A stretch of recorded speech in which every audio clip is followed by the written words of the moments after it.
Today's video from Demystifying Proposals is called That's the Hardest Part, and we're going to talk about some of the hardest parts of proposal development. When people talk about proposal development, they have a tendency to talk about late nights and stress. But why does that happen, and what can we do to maybe prevent it? Here are our takes on four of the most difficult parts of proposal development and some ideas about how to address them. Bluebirds. A bluebird proposal means the decision is made to bid with no preparation having been done, no capture to understand the customer's perspective, no solutioning to know what we're going to offer the customer. That doesn't mean it wasn't in your pipeline. It just means that prior to the RFP going live, you didn't do anything to prepare for this particular RFP. So why does this happen? Sometimes the company hasn't bid enough and needs to have more in its quote bid volume statistics. That's a common business development measurement, and sometimes they just want to make sure that they have enough things in that statistic. Sometimes the company gets invited to bid by a partner who says they know everything you need to know, and the RFP comes out in a way that they can't bid, so that they come to you and they say, "We know everything, we can do it. All you have to do is help us." And sometimes that's ends up being a bluebird. And sometimes the company just doesn't have the discipline to say no when a RFP comes out. So the hardest part here is just admitting that you don't know what you're in for. You've done no preparation. Your partner is wagging your tail. They're telling you that they have everything aligned, and they may or may not. You just don't know. Or you're bidding just to bid, which almost never wins.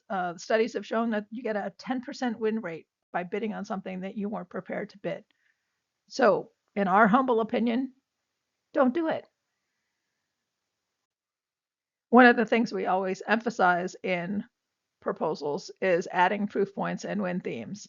A good proposal adds your quote secret sauce, whatever that is, to make the proposal responsive and compelling. The benefits of your solution's features, past performance that's similar in scope, win themes and discriminators. But most writers struggle to include these elements.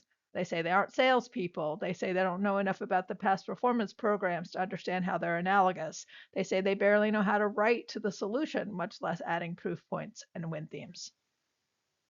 So the hardest part is slowing down a little bit to have that conversation with the writer. If you're reviewing the drafts regularly, which you should be doing as the proposal manager, you may see that this part isn't being done. And you could just add what the team talked about and capture yourself, but that doesn't benefit the writer or ultimately the proposal process. So take the time to talk through with the writer what you want. What did capture say was important to discuss? Those are the win themes, the strengths we want the evaluators to see. Give the writer an example or two of previous proposals, and be sure you have those in your quiver to share. Proposal managers always should have some sense of what were winning proposals, even if the whole proposal didn't win, elements that were winning. And then connect the writer with the program or project manager for the past performance. Have them have a discussion. Sometimes the best nuggets come out of those discussions. Another challenge we've been seeing more and more as the number of pages given for a proposal has decreased and the number of pages in the statement of work has not decreased is that the statement of work has more pages than the RFP allows for the response. So section C is describes the work that needs to be done to be successful. It may include a background for the agency and for the work itself. It may also include deliverables, but there's usually a part that's called tasks or some such thing, which is what the technical approach of the proposal should address. Adding something about deliverables, especially as they relate to the tasks themselves, is obviously ideal. So if the page count for section C's task description is greater than the number of pages given for the technical approach in the proposal instructions, then first and foremost, ask a question carefully with an argument as to why it's in the government's best interests to give offers more pages. Don't just complain about the number of pages is less than the statement of work pages. That won't get you anywhere. You have to give them an argument as to why it's in their interests to give you more pages. If you just complain about the number of pages without a good argument, you're not going to be persuasive. Also, consider if you can address more than one task in the same section of the technical approach. You do want to keep your tasks in the same order as they were presented in section C, but sometimes tasks are similar uh, across the proposal, and maybe you can combine address two tasks in one section, which might save you some page count. Consider if you can address the tasks in a tabular format to try and save space. Do your step 1, step 2, step 3 tasks in some kind of a table, which is often a smaller font. And then consider which tasks are the most important and provide more details for those while providing less for the less important tasks. Which are important should be based on conversations with the people who will serve on the technical evaluation panel before the RFP comes out. So that's part of your capture. If you haven't had those conversations, you don't know which tasks are going to be more important or which tasks are going to be less important, unless the evaluation criteria might give you some clues. But it's very important that you not assume that program management, for example, is a less important task, because it might not be, depending on what the actual RFP is asking for. So the last thing in proposal development that we're going to talk about, the hardest part, is reviews that go sideways. Sometimes reviews go badly. Sometimes that's because the recovery wasn't thorough enough. You should be monitoring for this, but sometimes things happen. Sometimes authors can't get stuff done in the time that is allotted. You just have to understand that that happens sometimes. Sometimes the reviewers have a different idea about the solution. Sometimes they all of a sudden have a revelation at a particular review that maybe the solution should be completely different, or at least parts of it should be completely different. That can send a review sideways. Sometimes there's a reviewer who made a suggestion and the proposal team agreed not to implement it, and the reviewer just won't give up that idea. Sometimes you have a new reviewer, somebody who wasn't available from your previous for your previous reviews. Sometimes there's somebody new that leadership wants to be involved. Sometimes you have more pages, so you get somebody who's a new reviewer, and maybe that person just has a completely different idea of what the solution could be. And then sometimes you just have two reviewers who feel completely differently about what the solution should be, and they can't come to consensus on how you should do the proposal. But when it comes to sideways reviews, I would say that there are two different kinds. Sometimes it's just a single review, that particular review just went sideways. So if that is the case, sometimes it may be necessary to hold a second review at that same level. Most of the time this happens at red team, so we call that second review magenta, a variation on red team.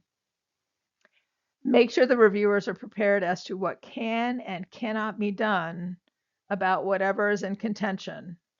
The best person to deliver that message is probably someone more senior than the proposal manager, but sometimes the reviewers don't want the world, and that's just not something we can deliver.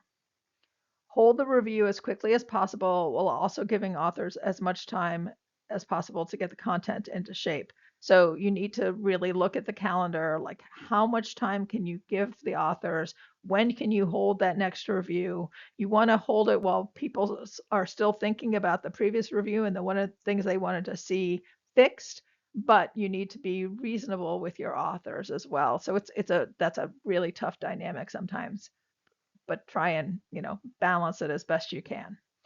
And then be sure your business development leadership knows what is going on and are prepared to help as needed. This can be a proposal operations manager, it can be the chief growth officer, it can be capture managers. Again, they should all be apprised as to what went sideways and how you're planning to fix it, so that they can help have those conversations with the reviewers and with other leadership. But this also is an emphasis for why you should have an in brief so that you can brief the reviewers in advance on your capture strategy, which is hopefully aligned with your solution before they start reading. If they get to read cold and they don't know why you're doing what you're doing when you're doing it, the chances of something going sideways are higher. So make sure that you brief the reviewers on what your capture strategy is. Sometimes, unfortunately, sideways reviews are systemic to a company. That is, they happen again and again.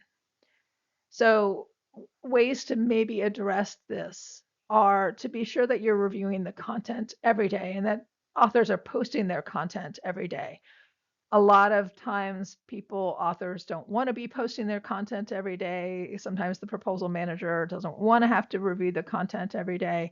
It really does make a difference because that way you can understand if the content is not as good as it needs to be before the review, and you can try and work with the authors to fix it. If you're not reviewing the content until the actual review is about to happen, then you have no chance of fixing it in advance. So it's really important to have that dialogue with the authors and understand what they're doing and look at their content every day. It's a lot of work, but it really does make a big difference. If that one reviewer just won't let the proposal team make decisions about what does and does not get addressed from previous reviews, maybe because they're senior or even your boss, try to find a peer of theirs who can talk to them and hopefully ameliorate the situation. Again, that could be a systemic issue, and you might have to work with your boss or work with that peer to try and fix the situation from a long-term perspective, not just that particular review. If two reviewers completely disagree on the solution, or even only one reviewer is disagreeing about the solution, then the capture manager and the proposed program manager should discuss how to resolve that impasse. If this is happening consistently, maybe that reviewer isn't a reviewer that you want to use a lot on your reviews. Sometimes maybe you have to escalate the problem to higher levels of the company. Sometimes you need to educate the reviewer on what can and can be done based on what an RFP requirement might be. So again, this sometimes is a matter of education of the reviewers on what a review should entail. And that can be a capture manager job, that can be a program manager job, that can be a proposal manager job. It just depends on who the reviewer is and how you think the best way to resolve that should be. But one of the best things that you can do, obviously, is to develop an advocate in senior management who may be able to help resolve these problems with you. Now, these are just our take on what some of the hardest parts of proposal development are. I'm sure that other people have other ideas. Drop them in the comments. We'll try and address them. But hopefully this video gave you some ideas about some ways to address some of the challenges that you face in the proposal development process. And we hope that you like and enjoy the video. Thanks.